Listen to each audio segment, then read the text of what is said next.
13 WMAZ Morning starts now. All right, we've got our coolest air of the season so far on the way right now. We'll talk about the details of what to expect this week coming up. Plus, new details this morning on a late-night robbery at a Macon restaurant. What investigators say happened. And how a fire department in Milledgeville takes fire safety to the digital age. We show you their creativity. Oh, good morning. Happy Monday. We are starting off a new work and school week. It's now 6:30 on this October 17th. You're looking live over downtown Macon. I'm Caitlin Heck. I'm Wanye Reese. Early voting starts today. A lot of students and teachers returning to the classroom. So I know a lot of folks are wondering, how's the weather going to be feeling? Oh, thankfully, Alex, I guess today is kind of the best that we're going to see this week. Yeah, much better today than we are going to be feeling the next few days here in central Georgia. 57 is what we're waking up to right now. That is, of course, if you like the warm temperatures. We're going to be turning cold here in central Georgia. 58 in Warner Robins right now, 60 in Dublin, 65 in Thomaston, 60 in Butler, and 58 in Montezuma this morning. We've got 10 degrees warmer here in Macon right now, 11 degrees warmer in Thomaston than 24 hours ago, 8 degrees warmer there in Marshallville, all thanks to cloud cover we have situated over central Georgia this morning. That cloud cover acting as a blanket, not really allowing us to cool off quite as quickly. Our average high for this time of year is about 79 as we head throughout the day today. Look for a high temperature only around 80, 81, somewhere in there. That's going to come around 2 or 3 o'clock in the afternoon before we begin to cool back off as we head into the evening tonight thanks to a cold front arriving. It's a cloudy start this morning. That will give way to clear skies once the cold front works its way through, and behind the cold front comes a big temperature swing. We'll talk about how big the temperature swing is and when we're flirting with the freezing mark coming up here in just a few minutes. Let's kick things off with election news. Early voting starts today, and Election Day, believe it or not, just 3 weeks from tomorrow, Caitlin. It will be here before we know it. Now, we did see some changes to Georgia's election law, especially when it comes to early voting. So our morning reporter, TJ Anthony, tells you exactly what you need to know. Poll workers and candidates are getting ready for election season around the country. In Georgia, early voting kicks off on October 17th. Early voting gives the citizens more time to vote than just the 12-hour period on Election Day. So if they're not available that particular day, they can come in at their leisure beforehand and cast their ballot. Provides voters with more opportunities to go and vote. Both Bibb and Houston County are prepping for eager voters that are already prepared to cast that ballot. Andy Hall, in Houston County's registration election assistant, says this year they've added something new. This is the first year that we've offered 4 early voting locations. In the past, before this year, we've offered 3. Voters in Houston County can cast their ballot at the Houston County Board of Election, Houston Health Pavilion Conference Center, Central Georgia Technical College, and North Houston Sports Complex. As for Bibb County Interim Election Supervisor Tom Gillen says early voters have 3 locations. Our office here on Pio Nono, the Elaine Lucas Senior Center down at Central City Park, and the Theron Ussery Recreation Center on Wimbish Road. And with the elections, they say it's all about the security. Once we get the ballots, they're always stored securely at our office under a seal in a secured area. All the machines are kept sealed until the early voting period, and the Election Day ones are kept sealed until Election Day and under lock and key and surveillance cameras here. So we don't expect any issues with that. Thank you, TJ, for that report. Now, early voting in both Houston and Bibb County is going to be running now until November the 4th. Houston is offering weekend voting on Saturday from 9 a.m. to 5 p.m., while Bibb County residents can cast their ballots on the weekend, Saturday from 9 a.m. to 5 p.m. And on Sunday, October the 23rd, it's going to be going from 1 to 5 p.m. You need to make sure to check each county's website for more information on times that you can vote. Well, over the weekend, candidates held debates to tell you more about who they are and what policies they support. Yesterday, Democratic Representative Sanford Bishop faced off against Republican challenger Chris West in the U.S. House District 2 debate. Bishop has held the seat for 3 decades. The 30 years that I have been honored to serve the people of the 2nd Congressional District is an asset, because I've had 30 years to be able to use the process to improve the people's lives through jobs and a stronger economy, better education, safe communities. Our farmers, they're getting crushed, and you mentioned the farmers, and the reason that we have done so well, our campaign, our candidacy, it's because of the farmers, which is where we started.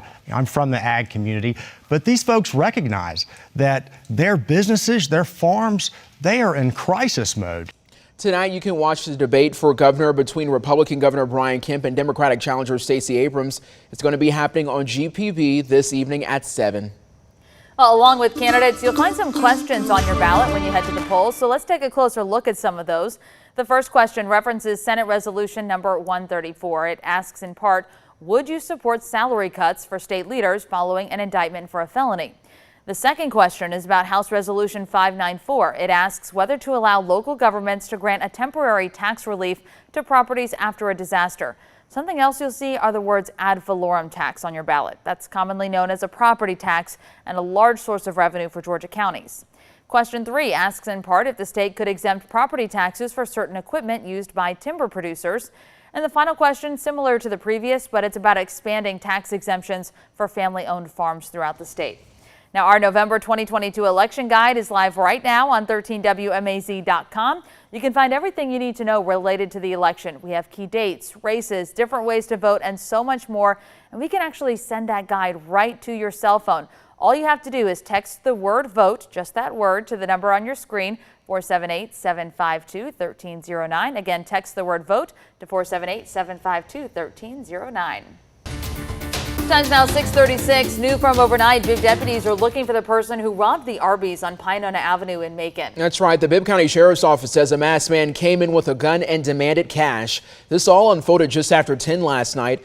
Once the man got the cash, he left, and thankfully no one got hurt. If you have any information that could help out BSO, I want you to call the Macon Regional Crime Stoppers. Their number is 1-877-68-CRIME. That number again for you. It's 1-877-68-CRIME. Well, this morning, a Warner Robins man is dead after a crash at the intersection of Lakejoy Road and Abercorn Street. Police say it happened around 1 yesterday afternoon. Christian Hicks was riding his motorcycle in the right lane. A 44-year-old man was traveling west on Abercorn, making a left turn. Hicks hit the front bumper of the truck. Houston County Coroner James Williams says he died at a hospital. The truck driver did not get hurt. And we now have more details about a crash in Lamar County that killed a couple on Friday. Georgia State Patrol says a car rear-ended another in the westbound lane of Highway 36. The front car collided with the car driving east and crashed into a ditch. The eastbound car went airborne and fell onto the shoulder of Highway 36. 34-year-old Kevin Sims and his wife, 35-year-old Christian Sims, died in the accident. We're coming up on 6:38. Let's get you to your state headlines. Right now, 4 people are recovering after being shot at Clark Atlanta University's homecoming. This all happened yesterday on campus near the library. Police believe 2 people started shooting, hitting 2 men and a woman. Police say a 4th victim was possibly grazed by a bullet, but refused medical attention. 2 people were Clark Atlanta students, and a 3rd victim is a student at another school. All 4 of those people are expected to be okay. Well, in Milledgeville, the fire department created a music video to teach people about fire prevention in a rather creative way. Right. Don't wait. Pre-plan your escape. Hey, all the young kids are rapping these days, right? Now, fire won't wait. Plan your escape. That's what Milledgeville's Fire Marshal Captain Eddie Braswell says is a theme for this year's fire prevention. Braswell says it's part of their job to educate the public and give some safety tips. He says as kids and social media evolve, so will they. Creative bunch of folks in there, and so I kind of just placed it in their hands. I said, you guys, this is what the theme is. We need something to reach the people. The YouTube video now has, get this, 3,800 views. Alrighty then, the time is now 6:39 here on your Monday morning. I got a rap for you. I'm tired of this cold weather. It's like a roller coaster. It's not even cold yet. But it's going to be. I could feel the cold already, Alex. Wanya just knows in his bones. Exactly. I could feel it in the spirit. Yeah, we are going to be in close to record-breaking territory by the time we get to stay away from the records? Do we always have to be so close? Over the summer, we're hitting records. Now, the fall, we're hitting records. I'm surprised you haven't learned about Georgia weather yet. It's always one or the other. That's true. It is always record heat, record cold. This week, it's going to be record cold. Here's a live look over Dublin this morning, where temperatures are in the 50s right now and 60s in in a few spots here across central Georgia. This map going to look much different tomorrow morning. 57 in Macon right now, 58 in Warner Robins, 61 in Sandersville, Wrightsville, and in Soperton this morning. The radar picture, the radar is spinning around there from Jeffersonville, not having any luck finding any rain because there is no rain out there. But we do have plenty of cloud cover. We did see some rain in northern Georgia through the overnight hours. That's since dissipated as this runs into just air that's a little bit drier and not enough to support some rainfall. But if you're headed down towards Houston, Texas this morning or into the Carolinas, finding that rainfall from the Charlotte area up through Richmond, Virginia, out into the Atlantic this morning. That all moving as the cold front slides down towards the south into the east. So as we head through the day today, waking up to cloudy skies in a few spots, we will see some sunshine as we head into the afternoon. In fact, temperatures are going to be able to warm up close to 80. Today's not going to be one of the cold days. It's actually going to be pretty nice outside. But then once we get into the evening tonight, here comes the cold front. There go the temperatures down into the 40s, 42 or so by the time we get to about 7 a.m. 30s potentially in a few spots tomorrow morning. Rebounding a little bit, not all that much, but a little bit into the upper 50s tomorrow afternoon. So going to be some 20, 25 degrees cooler tomorrow afternoon than we are this afternoon before we are all down into the 30s by the time we get to Wednesday morning. Beyond Wednesday into Thursday into Friday, clear skies across central Georgia, going to be steadily warming back up thanks to the sunshine we'll have around once we get to about Saturday and Sunday. Still looking clear here in central Georgia with no weather concerns. But the big story going to be these overnight lows. 56 for this morning. That was our coolest temperature. 42 for tomorrow morning. 36 by the time we get to Wednesday morning, and we're not stopping there. All the way down to 34. I think that's going to be our coldest morning across central Georgia as we roll into the end of the week. 37 there on Friday. As of now, a freeze watch is in effect west of Metro Atlanta this morning, a freeze warning in the North Georgia mountains. This is going to be for tomorrow night, so Tuesday night into Wednesday morning. I suspect for Wednesday night into Thursday morning, we'll see that freeze watch expand, and it might even clip some of us here in central Georgia. Probably our northern counties, if not all of central Georgia. As you saw there on Future View, we are all going to be pretty close to that 32-degree mark. A quick check of the fall foliage. We are now in partial foliage here in Macon, the North Georgia mountains at peak. We will be at peak here in the next few weeks, next 2 weeks or so. And then, of course, as we get closer to Thanksgiving, it will work its way through the entire United States. As Caitlin and Wanya were just talking about today, the first day of early voting, a great day to go vote. Weather could not be your concern for not your excuse for not voting today. Temperatures 60s into the 80s. As we head into the week, again, it's only going to get colder. So if you're standing outside in line